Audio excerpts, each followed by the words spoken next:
ॐ नमस्ते गणपते त्वमेव प्रत्यक्षं तत्त्वमसि त्वमेव केवलं कर्तासि त्वमेव केवलं धर्तासि त्वमेव केवलं हर्तासि त्वमेव सर्वं खल्विदं ब्रह्मासि त्वं साक्षादात्मासि नित्यं ऋतं वच्मि सत्यं वच्मि अवत्वं माम अववक्तारम् अवश्रोतारम् अवदातारम् अवधातारम् अवानुचानमवशिष्यम् अवपश्चात्तात् अवपुरस्तात् अवचोत्तरात्तात् अवाद्धरात्तात् सर्वतो मां पाहि पाहि समन्तात् त्वं वाङ्मयस्त्वं ब्रह्ममयः त्वमानन्दमयस्त्वं ब्रह्ममयः त्वं सच्चिदानन्दद्वितीयोऽसि त्वं प्रत्यक्षं ब्रह्मासि त्वं ज्ञानमयो विज्ञानमयोऽसि सर्वं जगदिदं त्वत्तो जायते सर्वं जगदिदं त्वस्तिष्ठति सर्वं जगदिदं त्वयि लयमेष्यति सर्वं जगदिदं त्वयि प्रत्येति त्वं भूमिरापो नलो निलो नवः त्वं चत्वारि वाक्पदानि त्वं गुणत्रयातीत त्वं कालत्रयातीत त्वं देहत्रयातीत त्वं मूलाधारस्थितोऽसि नित्यं त्वं शक्तित्रयात्मका त्वां योगिनो ध्यायन्ति नित्यं त्वं ब्रह्मा त्वं विष्णुस्त्वं रुद्रस्त्वमिन्द्रस्त्वम् अग्निस्त्वं वायुस्त्वं सूर्यस्त्वं चन्द्रमास्त्वं ब्रह्म भूर्भुवः सुगुरुं गणादिं गुरुमुञ्चार्य वर्णादिं तदन्तरम् अनुस्वारवर्धर अर्धन्धरूपं तारेणिरुद्धम् एतत्तपवनस्वरूपं गकार पूर्वरूपम् अकारो मध्यमरूपम् अनुस्वारश्चान्तरूपं बिन्दुरुत्तररूपं नादसन्धानं संहिता संधि सैषा गणेश विद्या गणक ऋषि नेत्रद गायत्री छंद श्री महागणपतिर्देवता ओं गं गणपतये नमः एकदन्ताय विद्महे वक्रतुण्डाय धीमहि तन्नो दन्ति प्रचोदयात् एकदन्तं चतुर्हस्तं पाशमङ्कुशधारिणम् अभयवरदं हस्तैर्बिभ्राणं मूषकध्वजं रक्तलम्बोदरं शूपकर्णकं रक्तवाससं रक्तगन्धानुलिप्ताङ्गं रक्तपुष्पैः सुपूजितं भक्तानुकम्पिनं देवं जगत्कारणमच्युतम् आविर्भूतं च सृष्टियादौ प्रकृते पुरुषात् परम् एवं ध्यायति यो नित्यं स योगी योगिनां वरः नमो व्रातपदये नमो गणपतये नमः ब्रह्मपदये नमो विलम्बोदराय एकदन्ताय विघ्नविनाशने शिवसुताय श्रीवरदमूर्तये नमो नमः।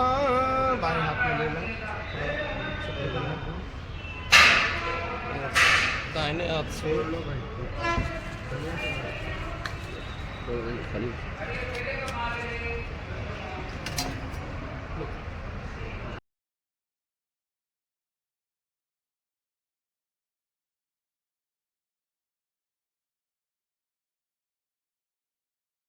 कलशस्मुखे विष्णु कंठे रुद्र समासृता मूले त्वस्तदोरं मध्ये मात्रगणा स्मृता पक्षदुसागरा सर्वे सप्तदीपा सुन्दरारक वेदो साम्य वेदयादिवर्णं सदा सर्वे कलशं दुसमासृता त्रिगायत्री सावित्री सन्धिविष्टिकरितः आयं दुदे पूजार्थं धैर्यदाक्षकारका श्रीप्रणदेवताभ्यो नमः। ॐ ओंकारमिन्दु संयुक्तं नित्यं ध्यान्ति योगिना कामदमुक्तं च ओंकारदेवताभ्यो नमः। ओम श्री सदैरमीकवतन्या महोरार्देवार्षवेन कद्राणि रूपेण सर्वव्याप्तमय शरण्यखाणा मुम्मयि खाणा सुरलोकमयि खाणा मातृलक्ष्मी नमः। ओम धूर्वासम्मा कृष्णेन रजसावर्तमानो निवेशयन्नामृतं मर्दं च हिरण्ययेन सवितार्थेन देवो यादि भुवनानि वजं ह्रां ह्रीं ह्रौं सूर्याय नमः। ओम इमं देवा असपदकं सबुद्धं महते कद्राय महते ज्येष्ठाय महते चन्द्रेशाय राजास्मोऽस्माकं ब्राह्मणानां कौर्यभूरसं चन्द्रमसे नमः। ओम अग्निमूर्ता देवाका कदपति पृथिव्या अयम् अपाग्वं रेताकुंसीनन्दिङ्गारकाय भौमाय नमः। ओम अद्वैतस्वाग्ने प्रतिजा करेतमिजा पूर्णे सकुं धृतामियं चास्मि तदाचियद्युत्तरविश्वे देवा यजमानसवर्षम्बुधाय नमः। ओम बृहस्पति यदि अदर्यराधमतमादेकृतनिमेषो यदि देशे ऋतिः प्रजादेता तस्मासु द्रविणं दे चित्रं श्री बृहस्पतये नमः। ओम अन्नात्मरिषदोर्धं ब्राह्मणानां सौम्यं प्रजापतिरेतेन सत्रम्यन्नकं सत्नमतास्त्र श्री शुक्राय नमः। ओम सन्नो देवीरवैतया आपो बन्धुवेते संयोरविश्रवन्दना शनिचराय नमः। ओम कयानक्षत्रेया भवतु ते सदामृतं राहवे नमः। ओम केतुं क्रण्डवन्नकेतवे भेषो मर्यावसे समूसदिभिर्जातकिं केतवे नमः। ओम भूर्भुवः स्वं सदां भैरवाय नमः। ओम भूर्भैरवाय नमः। ओम भीषण भैरवाय नमः। ओम कपाल भैरवाय नमः। ओम अपस्त भैरवाय नमः। ओम गृहस्थ भैरवाय नमः। ओम ओम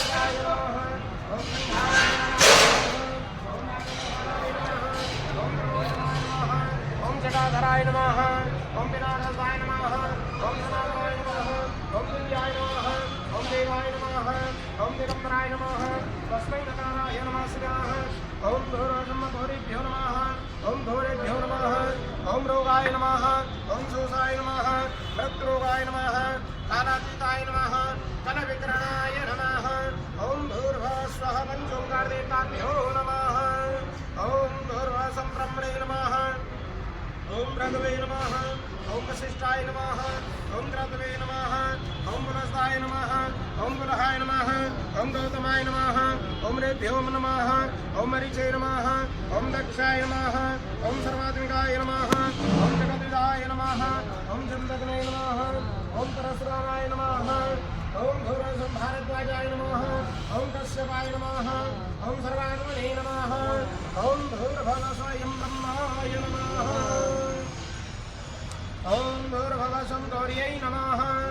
ओम पद्मायै नमः। ओम सच्यै नमः। ओम मेधायै नमः। ओम सावित्र्यै नमः। ओम विद्यायै नमः। ओम जयायै नमः। ओम देवसेनायै नमः। ओम स्वधायै नमः। ओम स्वाहायै नमः। ओम मातृभ्यो नमः। ओम लोकमातृभ्यो नमः। ओम धृत्यै नमः। ओम पुष्ट्यै नमः। ओम तुष्ट्यै नमः। ओम आत्मना कुलदेवतायै नमः। ओम भूर्भुवः षोडशमातृकाभ्यो नमः। ओम नमोस्तु सर्वेभ्यो ये केजा पृथ्वी मनु ये अन्तरिक्षे ये दिवितेभ्यः सर्वेभ्यो नमः। ओम वासुके नमः। ओम तक्षकाय नमः। ओम कर्कोटकाय नमः। ओम सर्वात्मकाय नमः। ओम शेषनागाय नमः। ओम शंखपालाय नमः। ओम सर्वात्मने नमः। ओम भूर्भुवः दिव्ययोगायै नमः।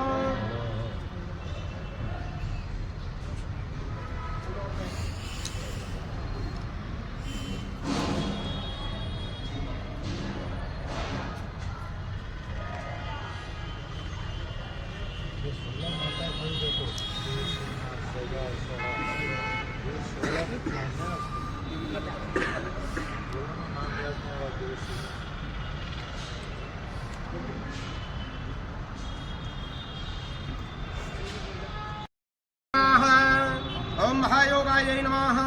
ओम सिद्धियोगायै नमः। ओम महेश्वर्यै नमः। ओम पिशाचिन्यै नमः। ओम डाकिन्यै नमः। ओम कालरात्रै नमः। ओम निशाचर्यै नमः। ओम कंकाल्यै नमः। ओम रुद्रवेताल्यै नमः। ओम हुंकार्यै नमः। ओम कंकाल्यै नमः। ओम ऊर्ध्वकेशै नमः। ओम विरूपाक्षै नमः। ओम शुष्कांगै नमः। ओम नरभोजिन्यै नमः।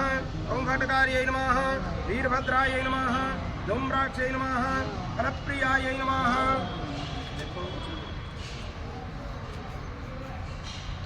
मैंने आपको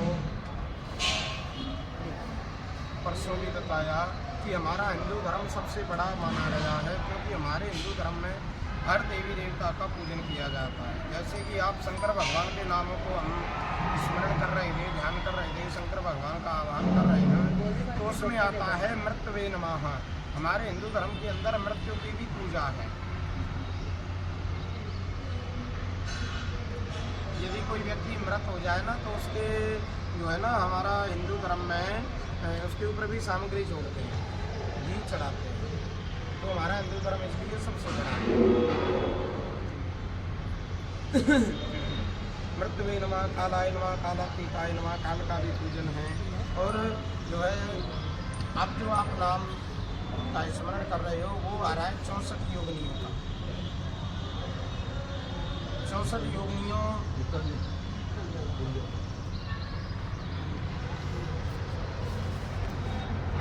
का आवाहन आप कर रहे हो। इन्हीं नामों में से एक देखो, ये कहाँ से आई कि जिस समय शंकर भगवान और माता सती की शादी हुई थी, तो शंकर भगवान के जो ससुर थे वो थे राजा दक्ष। राजा दक्ष एक बार अपनी सभा में बैठे थे। सभा में जैसे ही आए तो सभी जो है दरबारी उनके खड़े हो गए, लेकिन शंकर भगवान बैठे रहे। राजा दक्ष के मन में थोड़ा सा पाप आ गया कि मेरे दामाद ने मेरा अपमान किया है, सब लोग खड़े हुए, ये खड़े नहीं हुए। इसलिए शंकर भगवान से जो है ना राजा दक्ष द्वेष मानने लग गए। समय गुजरता गया, राजा दक्ष ने सोचा भाई शंकर जी से बदला जरूर लूंगा, क्योंकि किसी भी व्यक्ति के अंदर कोई बड़प्पन या अभिमान आ जाता है ना तो उसका पतन शुरू हो जाता है। राजा दक्ष ने सोची कि मैं अपने अपमान का बदला जरूर लूंगा। समय गुजरा और राजा दक्ष ने एक बहुत बड़े यज्ञ का आयोजन किया। यज्ञ का आयोजन किया तो उस यज्ञ में सभी ऋषि मुनि देवताओं के लिए निमंत्रण पत्र दिया, लेकिन शंकर और सती के लिए कोई भी निमंत्रण पत्र नहीं दिया गया। जब सब ऋषि मुनि जो है कई बार कैलाश पर्वत पर होकर सामने से जा रहे थे तो माता सती के मन में करुणा जगी कि हमको जो है ना पिताजी के यहाँ यज्ञ में चलना चाहिए। वो जो है शंकर भगवान से कहने लगी, प्रभु देखो माताओं की एक खास विशेषता होती है, जो कुछ काम लेना हो ना तो थोड़ा सा ज़्यादा मीठा बन जाता है। शंकर भगवान से कह रही है रानी सती कि प्रभु आपके ससुर जी ने, ये नहीं कहा कि हमारे पिताजी ने, आपके ससुर जी ने एक बहुत बड़े यज्ञ का आयोजन किया है और हमें वहाँ पे चलना चाहिए। तो शंकर भगवान कहने लगे कि अरे देवी, आयोजन तो किया है लेकिन हमारी तो उनसे जो है लड़ाई चली, झगड़ा चला हुआ है, इसलिए हम नहीं जाएंगे, ना हमारे लिए कोई निमंत्रण आया। क्योंकि ये कहावत है कि आवत ही हर्ष नहीं और नैनन नहीं स्नेह, तुलसी तहाँ न जाइए चाहे कंचन बरस में। तुलसीदास कहते हैं आवत ही हर्ष नहीं, जाते ही दूसरा आदमी खुश ना हो, नैनन नहीं सने आंखों में प्यार ना हो, तुलसी तहाँ न जाइए। तुलसीदास बाबा कहते हैं कि वहाँ पे नहीं जाना चाहिए, चाहे कंचन बरस में, चाहे वहाँ हीरे मोतियों की ही बरसात क्यों ना हो रही हो, जहाँ पे व्यक्ति का मान सम्मान इज्जत ना हो वहाँ पे बिल्कुल भी नहीं जाना चाहिए। शंकर भगवान कह रहे हैं कि हमारे लिए कोई निमंत्रण भी नहीं आया और हमारी उनसे लड़ाई झगड़ा चला हुआ है, इसलिए हम नहीं जाएंगे। सती महारानी बार बार आग्रह कर दिए कि प्रभु हो सके कोई निमंत्रण पत्र आया हो, कार्ड भेजा हो, हम तो शायद नहीं थे उस टाइम, निमंत्रण पत्र आया जरूर होगा, हो सके रास्ते में कहीं रह गया हो, नहीं पहुंच पाया हो, लेकिन हमें चलना चाहिए। शंकर भगवान कहने लगे देवी आप ज़्यादा आग्रह करती हो ना तो आप चले जाओ, हम नहीं जाएंगे। शंकर भगवान ऐसा बोल करके बिल्कुल अपनी समाधि में बैठ गए। सती महारानी नहीं मानी और वो अपने घर से अपने पिता के यहाँ चल दी कैलाश पर्वत से। बार बार मुड़ती हुई देखती चल रही है कि हो सके शंकर भगवान जो है, शंकर भगवान वापस आ जाएं। जय श्री राधे प्रभु। हो सके शायद भाई हैदराबाद के स्पेशलिस्ट है, अच्छा बोल। अच्छा अच्छा, तो शंकर भगवान को बार बार देखती जा रही है रानी सती की, हो सके शायद शंकर भगवान आ जाए, लेकिन शंकर भगवान तो जो है समाधि में बैठ गए और रानी सती अपने वहीं चली गई जहाँ पे अपने उनके पिताजी राजा दक्ष यज्ञ चल रहा था। राजा दक्ष ने पहले ही घोषणा करवा दी कि भाई असल में तो शंकर और सती यहाँ पे आएंगे नहीं, और यदि आ भी गए तो उनसे कोई नहीं बोलेगा। अपने रिश्तेदार जान पहचान वालों सबको बोल दिया, कोई नहीं आएगा, कोई नहीं बोलेगा उनसे। जैसे ही शंकर रानी सती पहुंची तो सबसे पहले उनकी माता जी दिखी। माँ का हृदय तो बड़ा कोमल होता है और सती महारानी ने कहा कि मैया प्रणाम, तो उनकी माता जी एकदम थोड़ा तो मुड़ी, लेकिन राजा दक्ष की बात याद आ गई। ओहो, महाराज ने मना किया, तुरंत मुंह फेर लिया कि मैंने सुना ही नहीं, वो भी चली गई। और अपने जो भी उनके परिचित थे वो सभी बोले, सती उनसे बोले, लेकिन कोई नहीं बोले। पिताजी को भी देखा, पिताजी मैं सती, लेकिन जो है सती महारानी राजा दक्ष तो बिल्कुल बोले ही नहीं, देखा ही नहीं उनकी तरफ। सती जी का क्रोध बढ़ता हुआ इतना क्रोध उनका बढ़ गया, इतना क्रोध रानी सती का बढ़ गया कि जो बहुत बड़ा हवन यज्ञ कुंड चल रहा था उस यज्ञ कुंड में ही छलांग लगा। आपको पता है कौन से स्थान है वो?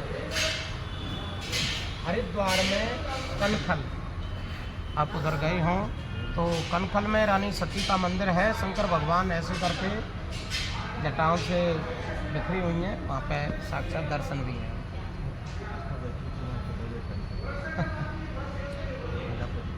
हाँ, तो वहाँ पे बहुत जो है ना सती महारानी उसमें सती हो गई, छलांग लगा दी। अब तो यज्ञ विध्वंस हो गया। कुछ गढ़ों ने जाकर के शंकर भगवान को सूचना दी कि प्रभु सती महारानी ने ऐसे ऐसे कर लिया है। शंकर भगवान जो समाधि में बैठे थे, समाधि एकदम कोई अचानक व्यक्ति भजन कर रहा है, कीर्तन कर रहा है और कोई अचानक वाली खबर सुने, एकदम ध्यान भटकता है, टूटता है। और शंकर भगवान का ऐसे ही टूटा और उनके क्रोध की भी कोई सीमा न रही और अपनी जटाओं में से एक बाल उखाड़ा और धरती में दे मारा। उस बाल में से एक व्यक्ति प्रकट हुआ जिसका नाम था वीरभद्र। वीरभद्र नाम का व्यक्ति प्रकट हुआ, कहने लगा प्रभु मेरे लिए क्या आज्ञा है? शंकर भगवान कहने लगे राजा दक्ष के यज्ञ को विध्वंस कर दो। वीरभद्र ने जाकर के राजा दक्ष की गर्दन काट दी, गर्दन अमनिया कर दी, यज्ञ विध्वंस हो गया। तब भी शंकर भगवान का क्रोध शांत नहीं हुआ और शंकर भगवान स्वयं वहां चल करके आए जहां सती जी का जो शरीर है वो जल रहा था। और उस जलते हुए शरीर को शंकर भगवान ने अपनी हथेली पर रख दिया। कहने लगे जब प्रलय आएगी तब आएगी, हम प्रलय आने से पहले ही प्रलय कर देंगे। क्योंकि गुस्से में तो पता नहीं क्या क्या प्रलय, घरों में भी प्रलय होती हैं जी गुस्से में, है ना। तो शंकर भगवान को क्रोध आ रहा था तो शंकर भगवान ने कही प्रलय आएगी तब आएगी, हम प्रलय आने से पहले ही प्रलय करेंगे। सभी ऋषि मुनि जो है भगवान ब्रह्मा जी के पास में गए, महाराज आप तो सृष्टि के रचयिता हो, ये कैसी सृष्टि रची? अभी तो आपने सृष्टि रची और अभी से संहार हो गया, तो कैसे चलेगा आगे? बोले भैया सृष्टि रचने का हमारा काम था, पालन करता भगवान विष्णु है, अतः हमें उन्हीं की शरण में चलना चाहिए, तभी हमारी मनोकामना पूरी होगी। वो सभी जो है भगवान विष्णु के पास में पहुंचे, भगवान से प्रार्थना करी कि प्रभु ऐसे ऐसे बात हो गई। भगवान विष्णु ने सोची भैया पालन करता तो है ही हम, चलो कोई बात नहीं है, कुछ ना कुछ उपाय तो करना पड़ेगा। लेकिन शंकर भगवान के हाथ में जब तक जो सती जी का शरीर है ना, इनके क्रोध को शांत नहीं किया जा सकता। अतः भगवान विष्णु ने अपना सुदर्शन चक्र लिया और जो सती जी का शरीर जल रहा था उसके टुकड़े टुकड़े कर दिए।